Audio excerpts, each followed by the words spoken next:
దేవుని నామానికి స్తోత్రం. హల్లెలూయా. ప్రభువైన క్రీస్తు నామంలో అందరికీ మరొకసారి నా హృదయపూర్వక వందనాలు. ఫిలిప్పీయులకు రాసిన పత్రిక 2వ అధ్యాయం 16వ వచనం. అట్టి జనము మధ్యను మీరు జీవవాక్యమును చేత పట్టుకుని లోకమందు జ్యోతుల వలె కనబడుచున్నారు. ఆమేన్. చూడండి, దేవుడు మనల్ని గురించి సంతోషించే విషయం ఏదన్నా ఉంది అంటే లోకాన్ని బట్టి కాక దేవుని మాటను బట్టి సంతోషించే ఒక అనుభవం. లోక మాటలకు ప్రభావితం కాకుండా దేవుని వాక్యాన్ని బట్టి మనం ప్రభావితం అవటం, అదే దేవునికి కానీ దైవజనునికి కానీ సంఘానికి కానీ అత్యంత సంతోషకరమైనది. ఇక్కడ పౌలు ఫిలిప్పీ సంఘాన్ని గురించి ఏమంటున్నాడంటే, నేను వ్యర్థంగా ప్రయాసపడలేదని, నేను పడిన కష్టం నిష్ప్రయోజనం కాలేదని ఇప్పుడు మిమ్మల్ని చూస్తుంటే నాకు సంతోషం వేస్తుంది. ఎందుకంటే లోకంలో అందరూ కూడా వక్రజనము మధ్య కలిసిపోతూ ఉంటే మీరు వేరే జీవిస్తూ ఉన్నారు. ఎస్, దేవుడికి నిజమైన సంతోషం ఏంటో తెలుసా అండి? లోకానుసారంగా మనం జీవించకపోవటమే దేవునికి నిజమైన సంతోషం. లోకానికి వేరే జీవించడమే దేవునికి నిజమైన సంతోషం.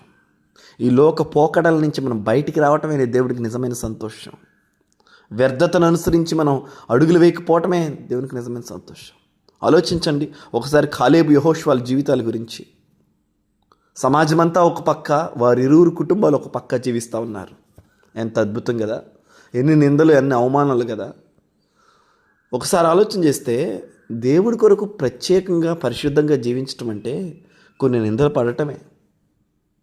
వారితో ఏకీభవించకపోతే ఒక బాధ, సహవాసంలో కలవకపోతే ఒక బాధ, వాళ్ళు పెట్టిని తినకపోతే ఒక బాధ.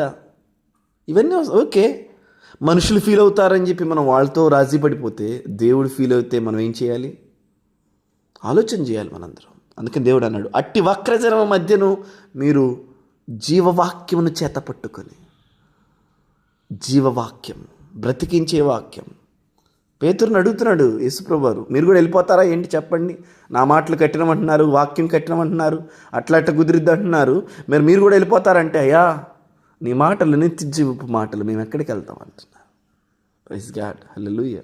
సో వాక్యము మనల్ని ప్రభావితం చేయాలి. వాక్యము మనల్ని క్రీస్తుని ప్రతిబింబించేటట్టు చేయాలి. అప్పుడు దేవుడికి నిజమైన సంతోషం, అప్పుడు దేవుడికి ఎంతో ఆనందం అన్నమాట. హల్లెలూయా.